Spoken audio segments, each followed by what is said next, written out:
moins de 2 ans, un pays jugé ingouvernable a renversé la table politique et militaire. Les états-majors qui classaient le Burkina Faso parmi les maillons les plus fragiles découvrent soudain des couloirs fermés, des routes coupées, des bases désertées, tandis qu'un ciel longtemps réduit au rang de décor stratégique devient frontière active et imprévisible. Que signifie pour vous le fait qu'Ibrahim Traoré transforme ce plafond lointain en levier capable de reprendre la vitesse aux groupes armés qui dominaient la région? Et si cette compression silencieuse du temps redistribuait déjà en coulisses la prochaine carte du pouvoir au Sahel? Comprendre ce basculement exige d'examiner non seulement la vitesse retrouvée, mais aussi la manière dont elle redéfinit la prise de décision dans un État sahélien longtemps perçu comme structurellement en retard. La promesse de cette enquête tient en une idée simple, formulée en 10 mots: dévoiler comment un changement d'apparence technique devient un pivot régional. Ce fil conducteur permet de mesurer les risques nouveaux, car chaque minute gagnée réorganise l'économie du danger, modifie les couloirs frontaliers et contraint les groupes armés à un rythme qu'ils ne contrôlent plus totalement. Pour les acteurs locaux, comme pour les capitales voisines, l'enjeu dépasse la seule performance militaire. Il touche à la capacité d'un pays enclavé à reprendre l'initiative dans un contexte où les certitudes anciennes se fissurent. Une question demeure pourtant ici: si la rapidité devient ressource, qui façonne désormais le tempo régional? La première révélation tient en un chiffre que beaucoup avaient sous-estimé. En moins de 24 mois, le temps moyen de réaction militaire dans le Nord a été réduit d'un facteur que les analystes peinent encore à modéliser. La seconde révélation, tout aussi déterminante, montre que cette contraction temporelle n'est pas le produit d'une coalition extérieure, mais d'un réagencement interne directement associé au cadre doctrinal consolidé sous Ibrahim Traoré. Ces deux deltas, posés dès l'ouverture, indiquent qu'un glissement profond était engagé bien avant que la région n'en prenne la pleine mesure. Dans les années précédentes, les groupes armés avaient appris à capitaliser sur la lenteur. Ils traversaient les frontières à l'aube, disparaissaient au crépuscule, utilisant le Burkina Faso comme un corridor ouvert où la géographie servait de refuge plus que de contrainte. L'armée nationale, étirée sur un maillage d'avant-postes trop épars, dépendait d'un renseignement fragmenté et souvent relayé par des bandes passantes extérieures. Le délai entre détection et réaction créait une zone grise où l'initiative appartenait presque toujours à l'adversaire. Les villages vivaient alors avec la sensation que le danger pouvait surgir sans véritable avertissement. Les missions internationales tentaient de combler ces brèches, mais leurs agendas répondaient davantage à des priorités définies à Paris, Bruxelles ou Washington qu'aux urgences quotidiennes des communautés locales. Dans ce paysage hérité, les insurgés dominaient non par la force brute, mais par la maîtrise de l'écart temporel. Agir plus vite, fuir plus vite, recommencer ailleurs. C'est précisément à ce point que la logique stratégique change. La compréhension que le contrôle du terrain sahélien est impossible sans contrôle du ciel ouvre la séquence nouvelle où le ciel cesse d'être décor pour devenir multiplicateur. Dès lors, chaque ajustement, même discret, annonce un renversement de rythme qui finit par émousser l'avantage historique des groupes armés. Au début de la transition stratégique, les premiers signes n'apparaissent que sous forme d'indices épars rapportés par les unités locales. Un officier mentionne qu'au cours d'une patrouille routinière, des éleveurs autrefois méfiants signalent une baisse inhabituelle des passages armés dans leur pâturage. Ce détail, discret mais répété, indique qu'un déplacement du risque est déjà en cours. Dans un village frontalier, une cellule communautaire parvient à transmettre une alerte en moins de 5 minutes, alors qu'il fallait auparavant près d'une demi-heure. Cette seule évolution suffit à permettre l'intervention d'une équipe mobile avant la dispersion habituelle des groupes hostiles. Ces deux microcas, modestes en apparence, sont interprétés comme les premières manifestations d'un changement d'échelle. À mesure que ces signaux s'accumulent, les cercles militaires y voient la matérialisation d'une doctrine émergente, portée de manière plus structurée sous Ibrahim Traoré, liée renseignement, vitesse et décision en une boucle continue plutôt qu'en une chaîne lente et segmentée. La nouveauté ne réside pas seulement dans l'amélioration technique, mais dans la transformation du rapport entre population, terrain et réaction.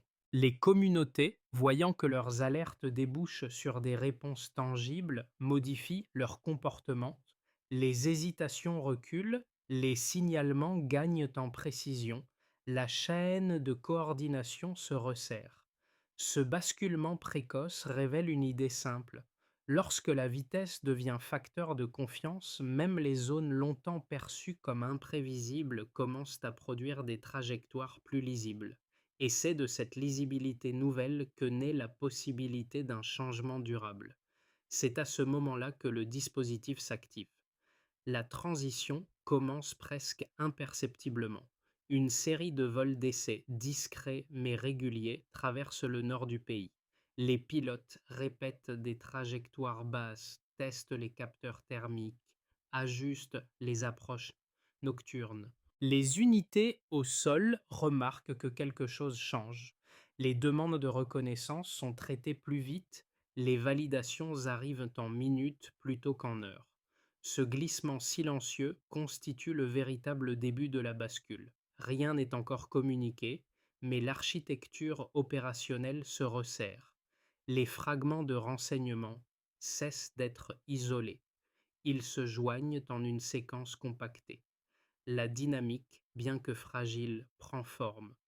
Et derrière cette lente montée en cadence, les analystes identifient déjà l'influence doctrinale consolidée sous Ibrahim Traoré. À ce moment critique, la dynamique atteint son point culminant. Lorsque la première alerte majeure survient, tout est prêt.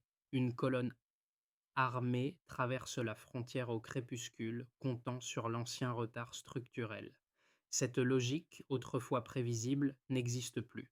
Une veille communautaire transmet un signal. Une patrouille capte une silhouette thermique. Un opérateur confirme. En 12 minutes, un appareil décolle. En 24 minutes, la colonne se disperse avant d'atteindre sa zone de regroupement. C'est la première fois en près d'une décennie que les insurgés se retrouvent ni privés de leur avantage temporel. Ils réagissent aussitôt, convois fragmentés, passages multiples, itinéraires imprévisibles. Mais la réécriture quotidienne des cartes les surprend. Les trajectoires de fuite deviennent zones battues. Les routes sûres deviennent risques. Le simple bruit d'un rotor modifie leurs décisions, même en l'absence réelle d'appareil. Le cœur de la montée en intensité est là. La vitesse impose la règle. Les répliques de ce basculement ne tardent pas à se manifester. À mesure que les opérations s'enchaînent, une lente érosion s'impose. Les villages frontaliers signalent moins d'incursions nocturnes. Les patrouilles retrouvent des traces plus cohérentes. Les réseaux d'éleveurs rapportent une baisse nette des mouvements suspects. Les sanctuaires insurgés se vident ou se déplacent hors du nouvel espace surveillé. Ce n'est pas une victoire éclatante, c'est un dépérissement méthodique. Chaque attaque manquée crée un intervalle pour consolider le système. Et la région s'ajuste. Les capitales voisines recalculent leur modèle de risque, les contingents étrangers réévaluent leurs hypothèses, les groupes hostiles modifient leurs alliances internes. La présence aérienne, même minimale, reconfigure les choix stratégiques au-delà des frontières. Ce que les premiers bilans ne montrent pas encore, c'est l'effet cumulatif. Un engrenage où la vitesse, devenue ressource stratégique, déplace la matrice décisionnelle entière. La première donnée structurante décrit un écart désormais décisif. Avant la réforme, le délai moyen entre détection et réaction dépassait fréquemment 45 minutes, offrant aux groupes armés une marge d'évasion presque garantie. Aujourd'hui, ce délai descend ponctuellement à 12 minutes, une contraction qui réduit drastiquement la fenêtre d'action adverse. Ce delta n'est pas seulement technique, il modifie la nature même du risque, car une réaction plus rapide restreint les itinéraires possibles, réduit les rassemblements prolongés et modifie les anticipations tactiques qui guidaient les réseaux insurgés depuis des années. La compression du temps devient ainsi pivot stratégique. La deuxième mesure concerne la couverture opérationnelle. Autrefois, les patrouilles aériennes ne couvraient qu'environ 18% des secteurs critiques durant les heures sensibles. Désormais, la couverture dépasse 40% selon plusieurs officiers impliqués dans la coordination. Ce basculement, presque doublé, transforme la géographie perçue du terrain. Les groupes armés doivent recalculer leurs itinéraires, éviter les pauses prolongées, multiplier les éclatements de convois. Une surveillance continue, même partielle, suffit à déstabiliser leur routine. La topographie psychologique du conflit change plus vite que la cartographie physique. La troisième donnée touche à la réactivité communautaire. Il fallait autrefois près de 30 minutes pour qu'un village relaye une alerte vers une unité opérationnelle. Aujourd'hui, le relais prend environ 5 minutes grâce à des protocoles simplifiés. Cette réduction nette inverse la logique de dépendance. Les communautés ne sont plus simples témoins, mais capteurs avancés. Leur rôle stratégique augmente car chaque signalement précoce alimente la boucle décisionnelle et raccourcit le chemin menant à l'intervention. Une population qui voit son information produire un effet concret réoriente ses comportements. Davantage de vigilance, davantage de précision, moins de résignation. La confiance circule plus vite que les menaces. Ces trois deltas, 45, 12 minutes, 18, 40%, 30, 5 minutes, forment une ossature quantifiable de la doctrine qui s'esquisse sous Ibrahim Traoré. Ils ne constituent pas à eux seuls la totalité du tournant, mais ils révèlent la cohérence d'un système où chaque minute gagnée augmente la pression cumulative sur les réseaux hostiles. Le effet d'engrenage, décrit par plusieurs analystes, agit simultanément sur le moral, les trajectoires et les seuils d'erreur des insurgés. Enfin, ces chiffres sonnés prennent tout leur sens lorsqu'ils sont replacés dans l'environnement régional. Les capitales voisines observent la diminution des incursions au nord du Burkina Faso, ajustent leur modèle de risque et reconnaissent qu'un seuil, fragile mais réel, a été franchi. Une dynamique nouvelle apparaît. Un pays enclavé peut redéfinir le tempo du Sahel lorsqu'il contrôle enfin la variable temps. Deux thèses majeures s'opposent depuis le début de la transformation sécuritaire. La première soutient que l'essor de la puissance aérienne ne peut produire qu'un effet temporaire. Selon cette position, les groupes armés disposent d'une capacité d'adaptation presque illimitée. Ils modifient leur route, réduisent la taille de leurs unités, se fondent dans la population, exploitent les failles structurelles et convertissent chaque avancée technologique en contrainte de courte durée. Pour ces analystes, l'avantage aérien reste une parenthèse. Tôt ou tard, l'adversaire réinvente un mode opératoire capable de contourner le nouvel équilibre. La seconde thèse affirme au contraire que la dynamique actuelle représente un tournant durable. Ses partisans estiment que la rupture ne vient pas d'un matériel nouveau, mais d'une synchronisation accrue entre renseignement, vitesse et décision. Dans ce modèle, la supériorité ne dépend pas de l'outil isolé, mais d'une boucle intégrée où chaque acteur, communauté, patrouille, opérateur, commandement, alimente une réactivité continue. Ce n'est plus une technologie qui crée l'écart, mais une doctrine, celle structurée sous Ibrahim Traoré, qui transforme un état perçu comme dépendant en un acteur capable d'imposer son propre rythme. Pour départager ces deux visions, il faut revenir aux comportements observables. Depuis la mise en œuvre du dispositif, plusieurs mutations simultanées apparaissent. Fragmentation accélérée des convois, abandon de routes historiques, déplacement forcé de cellules vers des zones plus éloignées du noyau opérationnel. Ces changements ne relèvent pas d'un simple ajustement tactique. Ils traduisent une réduction manifeste de la marge d'action insurgée. Dès lors, la synthèse prend forme. L'adaptation adverse demeure réelle, mais elle s'opère désormais dans un espace plus contraint, où chaque erreur coûte davantage et où chaque retard pèse plus lourd. C'est là que se situe la portée du basculement. Non dans l'illusion d'un contrôle total, mais dans l'établissement d'un rapport de vitesse que l'adversaire ne peut plus facilement renverser. Ce constat, d'abord discret, devient pivot lorsqu'un ensemble de signaux jusque-là dispersés commence soudain à converger. Baisse des incursions nocturnes, fragmentation accélérée des groupes armés, déplacement visible de certaines cellules vers des zones plus éloignées du nord. Ce qui paraissait une montée en capacité se révèle être une reconfiguration profonde du théâtre sécuritaire. Dans cette nouvelle phase, un élément psychologique modifie l'équation stratégique. Les réseaux hostiles ne peuvent plus anticiper uniquement les mouvements au sol. Ils doivent désormais intégrer la possibilité permanente d'une intervention venue du ciel, même lorsqu'aucun appareil n'est observable. L'incertitude devient contrainte. La simple hypothèse d'une présence aérienne suffit à perturber les alignements internes, à réduire les rassemblements et à désorganiser les séquences d'action. Parallèlement, les observateurs régionaux réalisent que le pays influence désormais les choix de ses voisins. Les capitales ajustent leurs dispositifs pour éviter d'être entraînées dans un cycle d'escalade non maîtrisé. La doctrine consolidée sous Ibrahim Traoré agit au-delà du territoire national. Elle transforme les anticipations qui façonnent les rapports de force. C'est ici qu'un point d'inflexion décisif s'affirme. Le système ne se contente plus de réagir, il impose un tempo qui redéfinit les marges de chacun.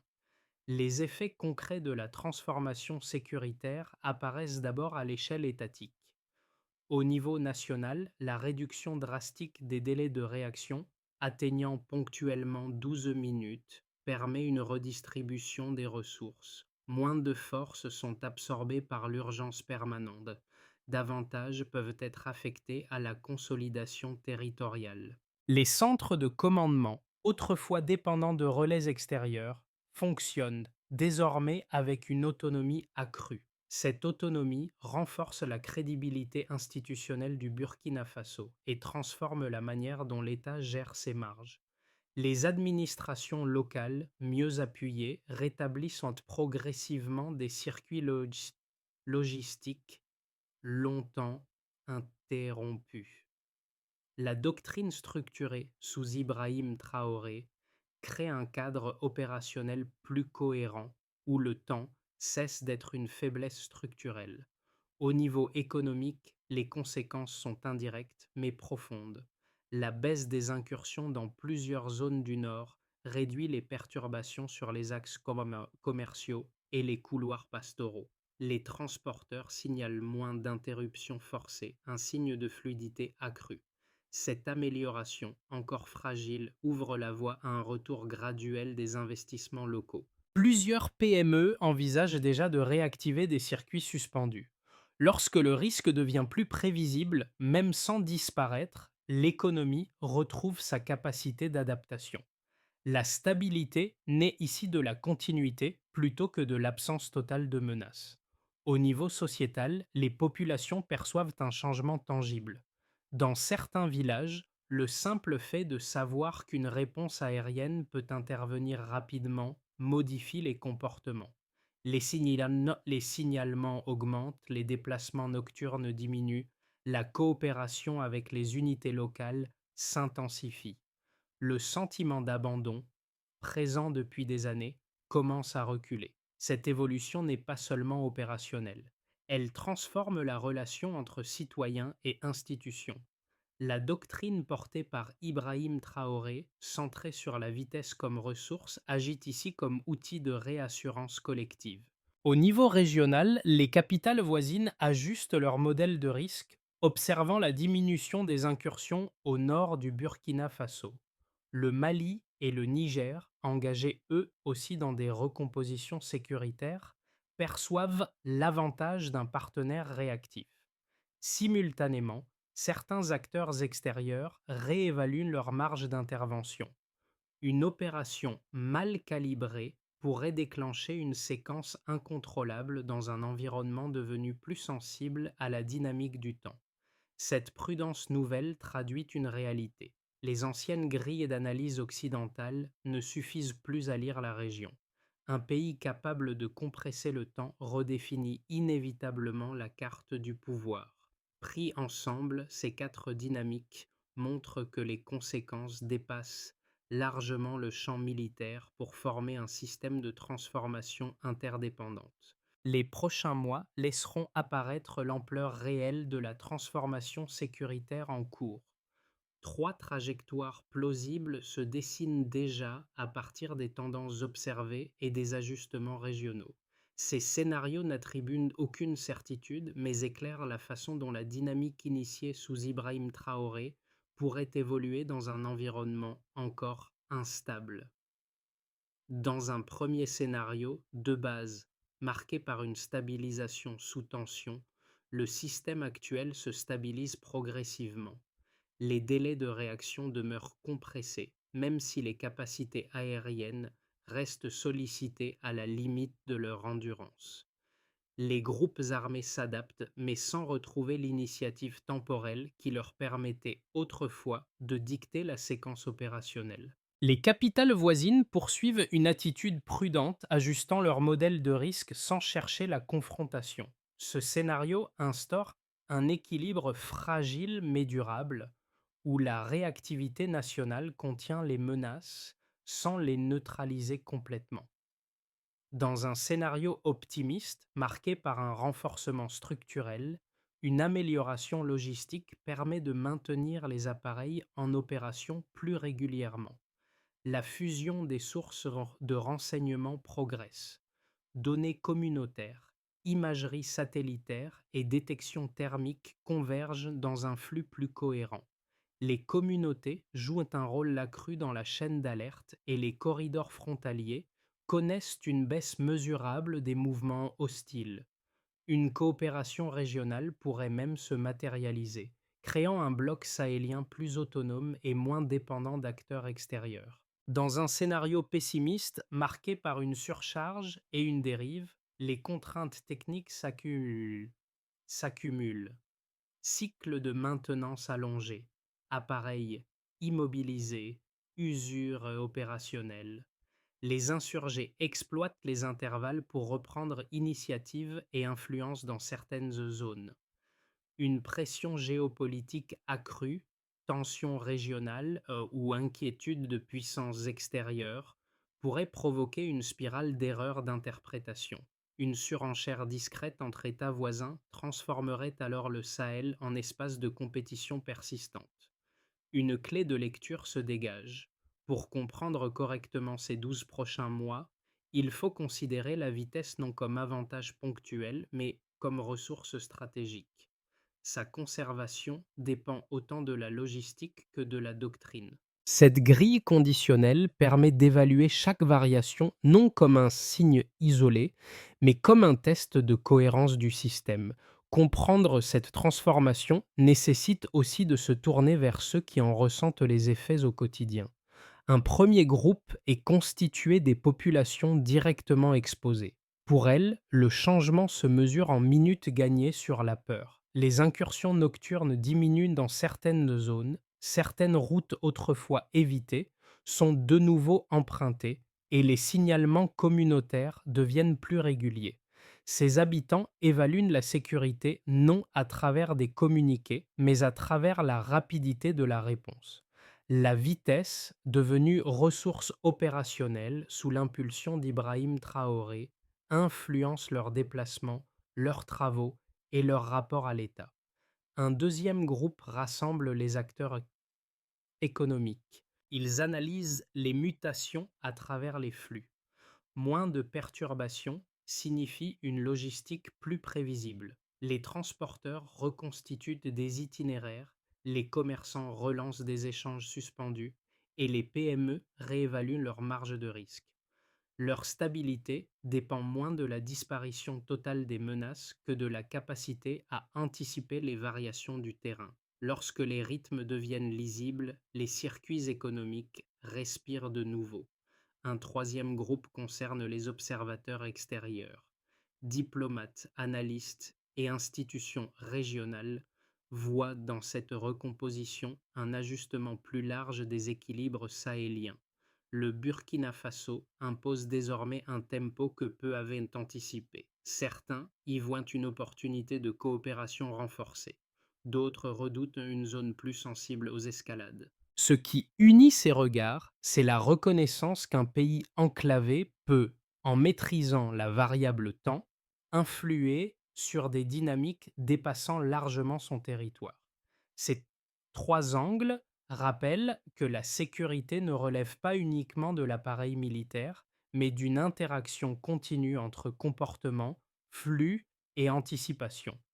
Toute stratégie durable exige une feuille de route capable de résister au temps, aux contraintes logistiques et aux pressions régionales. Le dispositif structuré sous Ibrahim Traoré a démontré son potentiel, mais sa pérennité dépend de plusieurs étapes clés qui doivent être consolidées dans les mois à venir. Une première étape consiste à stabiliser la chaîne logistique aérienne. Les plateformes actuelles nécessitent un entretien rigoureux. Garantir l'approvisionnement en pièces critiques, en carburant spécialisé et en équipes techniques qualifiées constitue la base de la continuité opérationnelle. Sans cette stabilité, la réactivité, ressource centrale du système, peut fléchir au moment décisif. Une deuxième étape vise à unifier les flux de renseignements. La fusion amorcée entre données communautaires, imagerie satellitaire et détection thermique doit devenir un système intégré doté de protocoles standardisés. Une interface unique réduit les angles morts et renforce la cohérence stratégique. Une troisième étape consiste à renforcer la formation des unités locales. Chaque échelon, patrouille, opérateur, coordinateur, doit maîtriser les procédures d'alerte, de marquage et de liaison.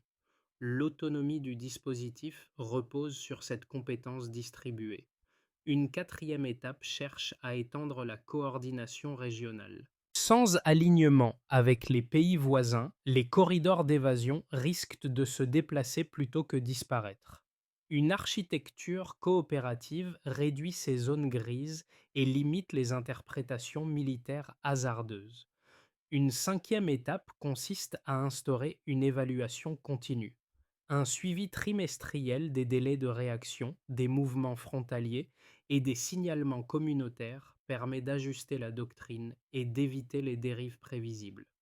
Ces 5 étapes tracent la voie vers une structure capable de prolonger l'effet acquis, indépendamment des variations politiques immédiates. Revenir au terrain, là où tout avait commencé, éclaire la portée humaine de cette transformation. Les villages, qui servaient de premiers capteurs d'alerte, les patrouilles qui traversaient les corridors poussiéreux et les éleveurs qui signalaient les mouvements lointains forment aujourd'hui un paysage différent. Rien de spectaculaire, mais une respiration nouvelle. Ces micro-signes rappellent les premiers récits recueillis au début de la transition, lorsque de simples informations venues d'éleveurs ou de cellules villageoises révélaient déjà un déplacement du risque. Ce souffle discret renvoie à ce que beaucoup avaient sous-estimé, la capacité d'un État à reconfigurer sa relation au danger lorsqu'il contrôle enfin le tempo. Les hélicoptères n'étaient qu'un signal visible.